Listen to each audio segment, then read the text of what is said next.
Hello friends, नमस्कार। स्वागत है मेरे चैनल इन्वेस्टमेंट योगी पर। फ्रेंड्स, अगर आप चैनल पर नए हैं तो इस चैनल को सब्सक्राइब करिए, बेल आइकन दबाइए और उसके बाद नोटिफिकेशन में ऑल का बटन जरूर दबाइए ताकि आपको मेरे नए नए वीडियोस के नोटिफिकेशन हमेशा मिलते रहें। तो आइए इस वीडियो को शुरू करते हैं। फ्रेंड्स, 8 जून को आरबीआई अपनी समीक्षा बैठक में ब्याज दरें हैं उनको बढ़ाने पर विचार कर सकती है और इस समीक्षा बैठक में ये उम्मीद है, इट इज एक्सपेक्टेड कि आरबीआई इन्फ्लेशन से लड़ने के लिए ब्याज दरों को बढ़ा सकती है। यानी अब हम बढ़ते हुए ब्याज दरों के एक रिजीम में आने वाले हैं। कारण इसका क्या है फ्रेंड्स? इसके रीजंस की बात अगर की जाए तो इस समय दुनिया भर में इस इन्फ्लेशन एक बहुत चिंताजनक बात बना हुआ है। अभी आप देखें तो $120 पर बैरल के आसपास जो है कच्चा तेल चला गया हुआ है और कच्चा तेल की कीमतों में के बढ़ने का सीधा साधा असर आपको इन्फ्लेशन में दिखाई देता है। भारत में इस समय इन्फ्लेशन करीब 7%, रिटेल इन्फ्लेशन जो है 7% है और थोक महंगाई दर जो है वो 15% के आसपास है, जो कि रिजर्व बैंक के लिए एक जबरदस्त चिंता का कारण बना हुआ है। अब सवाल ये उठता है कि इन्फ्लेशन को कंट्रोल कैसे किया जाए। इन्फ्लेशन को कंट्रोल करने के लिए आरबीआई के पास कुछ मैकेनिज्म्स होते हैं। वो मैकेनिज्म क्या होता है? वो सीधा साधा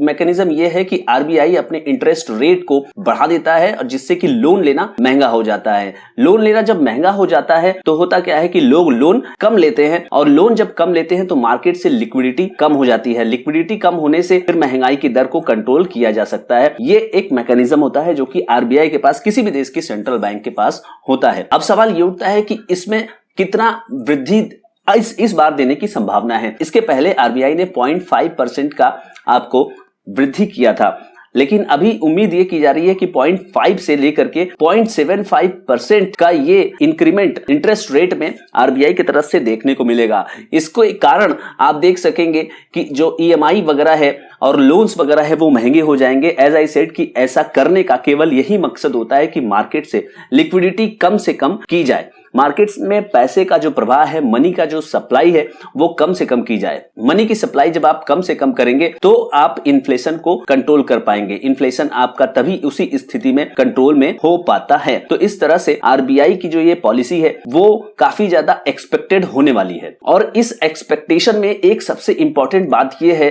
कि एक्सपेक्टेड तो है कि आरबीआई अपने इस पॉलिसी में इंटरेस्ट रेट को प्लस कर देगी, यानी कि बढ़ा देगी और वो 0.4 से लेकर के 0.75% तक उसको बढ़ाने का ये अनुमान एक्सपर्ट्स लगा रहे हैं। लेकिन सवाल ये उठता है कि इस एक्सपेक्टेशन के साथ आरबीआई के रिमार्क्स क्या होते हैं। आरबीआई अगर इन्फ्लेशन को लेके अगर एक अच्छा रिमार्क नहीं देती है, यानी अगर उसने ये कहा कि इन्फ्लेशन और भी बढ़ते रहेंगे या उसमें एक वर्ष स्थिति आ सकती है, तो कहने का मतलब यह है कि उस स्थिति में अगर 0.4 भी अगर आरबीआई ने बढ़ाया तो मार्केट का रिएक्शन काफी ज्यादा नेगेटिव हो जाएगा। लेकिन अगर आरबीआई ने कहा कि हाँ ठीक है, हम 0.5% बढ़ा देते हैं, लेकिन इन्फ्लेशन की ऐसी उम्मीद है कि वो आने वाले समय में नीचे की ओर जाएगा और हम उसमें ये उम्मीद करते हैं कि हम उसको कंट्रोल करने में सफल हो जाएंगे। उस स्थिति में आरबीआई के रिमार्क का काफी ज्यादा इंपॉर्टेंस कल की मीटिंग के लिए हो जाता है। तो 8 जून की ये मीटिंग जो है उसके अंदर ये देखने वाली बात होगी कि आरबीआई अपना आउटलुक क्या रखता है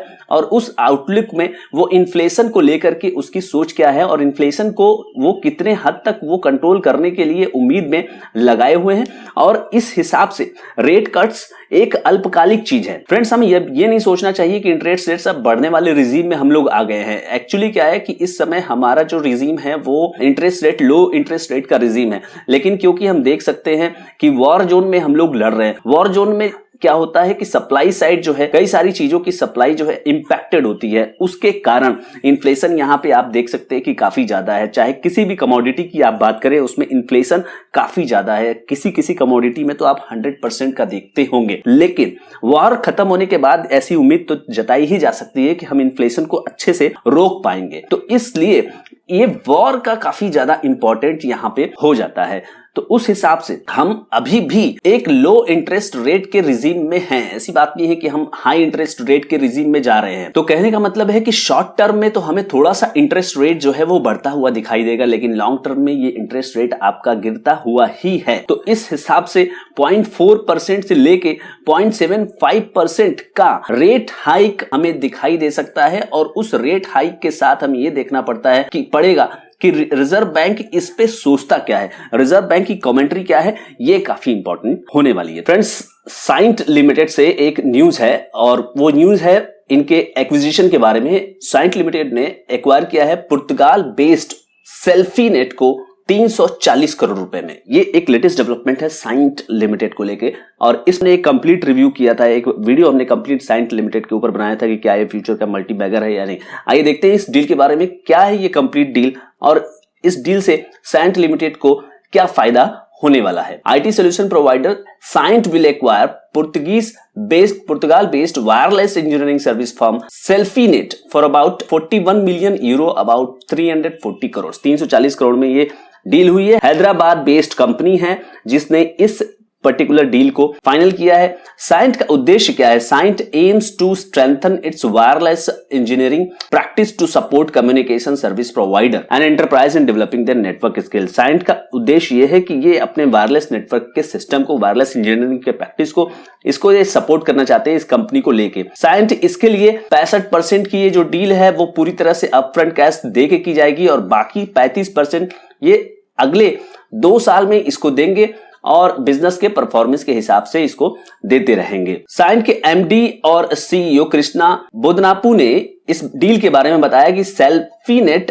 deep expertise and long standing customer relationship will further add to our capabilities. इन्होंने कहा है कि सेल्फीनेट की जो एक्सपर्टीज है इस फील्ड में और इनके रिलेशनशिप जो कस्टमर के साथ है वो इनकी टेक्नोलॉजी में, साइंट लिमिटेड की टेक्नोलॉजी को एक अच्छा नेटवर्क बनाने में और खासकर 5G रोल आउट जो हो रहा है उसमें वो मदद करेंगे। पुर्तगाल has a highly skilled engineering workforce. पुर्तगाल के पास जो है हाईली स्किल्ड इंजीनियरिंग वर्कफोर्स है जो कि एक स्ट्रेटेजिक इनोवेशन हब बनाएगा ताकि ग्लोबल डिलीवरी फुटप्रिंट में इसको एक जगह मिल सके। तो एक स्ट्रेटेजिक एडवांटेज है साइंट लिमिटेड के पास इस पर्टिकुलर डील को करने के पीछे। फ्रेंड्स, अगर आप साइंट लिमिटेड के इस चार्ट को देखिए, मैक्सिमम चार्ट को देखिए, तो साइंट लिमिटेड ने अभी तक का जो रिटर्न दिया हुआ है वो बहुत शानदार रिटर्न दिया हुआ है और इसने अपने इन्वेस्टर्स को ओवरऑल 6104% का रिटर्न दिया हुआ है। और अगर आप देखेंगे कि ये कंपनी कब से लिस्टेड है तो आपको ये पता लगेगा कि ये कंपनी करीब 1998 से ये काम कर रही है और तब से लेके आज तक इसने 6104% का रिटर्न अपने इन्वेस्टर्स को